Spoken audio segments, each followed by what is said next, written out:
50 ஆண்டுகளுக்கு பிறகு அபூர்வ சேர்க்கை, மகா பொற்காலம், அதிர்ஷ்டம் இந்த ராசிகளுக்கு.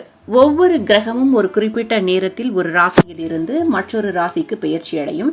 அதே நேரத்தில் ஒரே ராசியில் ஒன்றுக்கு மேற்பட்ட கிரகங்கள் இணையும் போது பல வகையான சேர்க்கைகள் உருவாகின்றன அல்லது ராஜயோகங்கள் உருவாகும். அதன்படி மிதுன ராசியிலும் திரி கிரக யோகம் உருவாகிறது. திரி கிரக யோகம் குறிப்பிட்ட ராசிக்காரர்களுக்கு அற்புதமான வாய்ப்புகளையும் வாழ்க்கையில் நேர்மறையான மாற்றங்களையும் வழங்கும் என்று கணிக்கப்பட்டுள்ளது. இந்த திரி கிரக யோகத்தால் பயனடைபவர்களுக்கு அதிர்ஷ்டம், வெற்றி, சக்தி மற்றும் சமூகத்தில் அந்தஸ்து கிடைக்கும். சுமார் 30 ஆண்டுகளுக்கு பிறகு ஜூன் மாதத்தில் கிரக தேவர்களான குரு, கிரகங்களின் ராஜாவான சூரியன் மற்றும் கிரகங்களின் இளவரசனான புதன் ஆகியோர் மிதுன ராசியில் ஒன்றாக இணையப் போகின்றனர். இந்த 3 கிரகங்களும் புதனின் ராசியான மிதுனத்தில் ஒன்றாக சேர்க்கை தருவர்.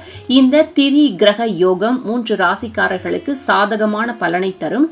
இந்த 3 அதிர்ஷ்ட ராசிக்காரர்கள் யார் என்பதை பார்க்கலாம். பாருங்கள்.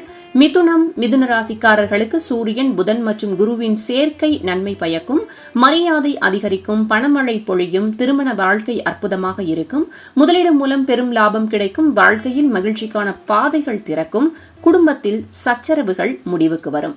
துலாம் ராசிக்காரர்களுக்கு சூரியன், புதன் மற்றும் குருவின் சேர்க்கை மங்களகரமானதான பலனை தரும். அதிர்ஷ்டத்தினுடைய முழு ஆதரவும் கிடைக்கும். புனிதமான நிகழ்ச்சியில் பங்கேற்பீர்கள். வாழ்க்கையில் புதிய வாய்ப்புகள் கிடைக்கக்கூடும். வேலையில் இருப்பவர்கள் தங்களுக்கு சிறந்த தகவல்களை பெற முடியும். மீனராசிக்காரர்களுக்கு சூரியன், புதன் மற்றும் குருவின் சேர்க்கை அதிர்ஷ்டத்தை தரும். வாகனம் அல்லது ரியல் எஸ்டேட்டில் முதலீடு செய்யலாம். வணிக வளர்ச்சிக்கான வழிகள் திறக்கப்படலாம். பதவிகள் மற்றும் கௌரவம் அதிகரிப்பதோடு மரியாதையும் அதிகரிக்கக்கூடும். ரியல் எஸ்டேட், சொத்து மற்றும் நிலம் தொடர்பான தொழில் செய்பவர்கள் பெரும் லாபத்தை பெறலாம். பெற்றோருடனான உறவுகள் மேம்படும்.